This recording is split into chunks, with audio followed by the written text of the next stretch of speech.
I thank the gentleman from Colorado for yielding. Madam Speaker, thank you so much for the opportunity to speak. This past Veterans Day, I had the opportunity to recognize and to thank those who served in the military with a duty to defend our country. I and all of us, I think, who serve in this chamber have a duty to these veterans to defend their needs here in the U.S. Congress.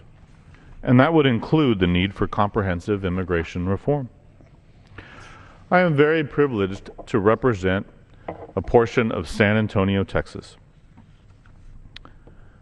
known as Military City, USA.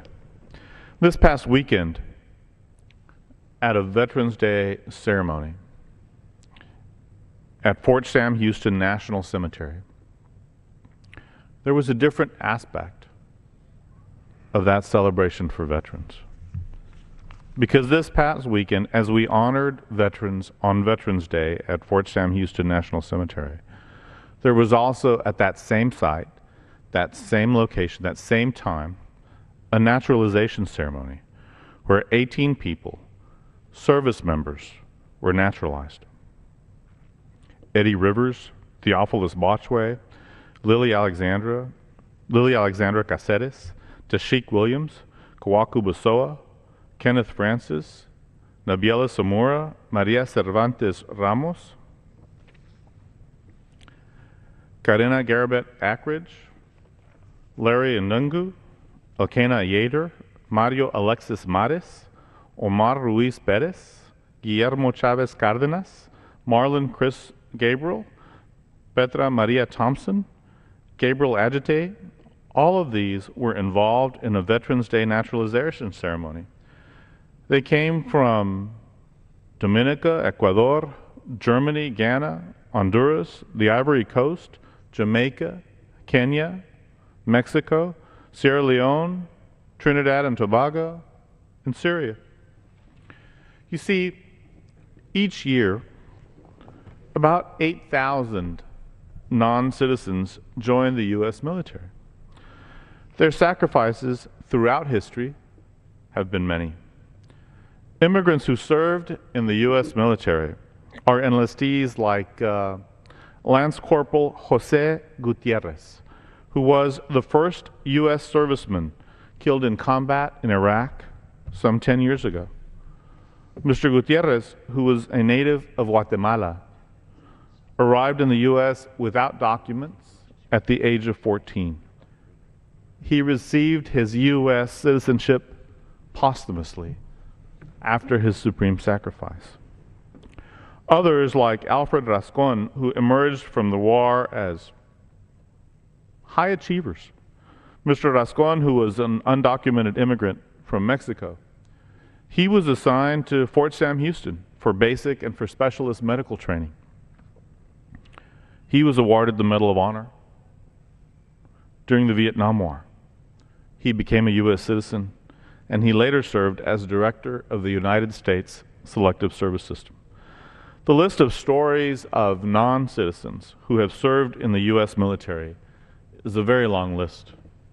Enlistments by immigrants are highest during times of war. At the end of the last decade, Madam Speaker, there were over 100,000 foreign-born individuals serving in various aspects, in various capacities in our armed forces. That's why it is so important to recognize the contributions of immigration to our national security. On social media, through Twitter and Facebook, I made it known that I was at this ceremony on Veterans Day in San Antonio, where not only were we honoring veterans, but there was a citizenship and naturalization ceremony at the same time. And there were many comments about how is this possible? Well, it is, and it has been.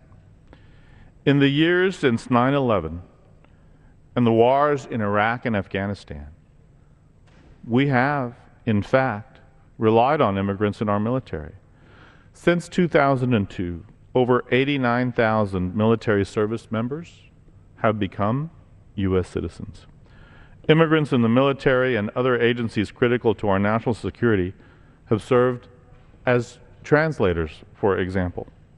And through their understanding of local communities and through their understanding of local customs, they have helped collect intelligence which better protects Americans not only at home, but also abroad.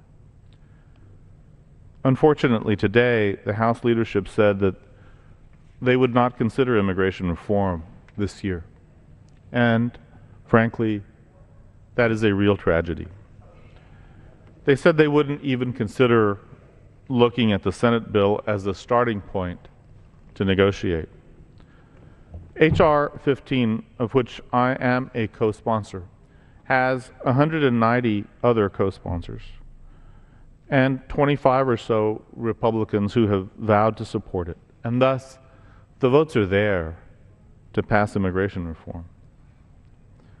In this time of excessive partisanship and excessive bickering, we have to find a way forward to do the right thing for our country, for our kids, and for our future.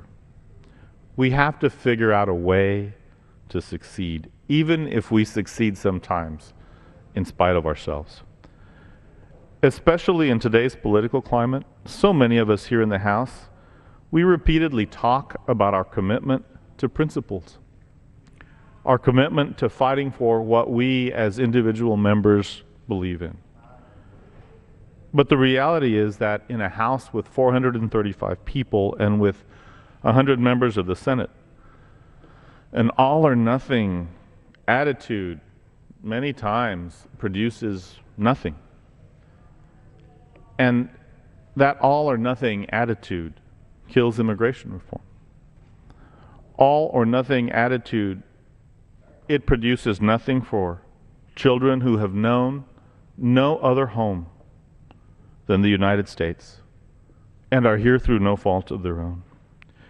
It produces nothing of the estimated $775 billion in revenue and $125 billion in payroll from immigrant-owned businesses. And it produces nothing of the $175 billion in deficit reduction in the first 10 years after immigration reform is enacted, or another $700 billion in deficit reduction in the 10 years after that. Immigrants are so important to our country in so many ways. We say it all the time. We say it all the time. Ours is a nation of immigrants.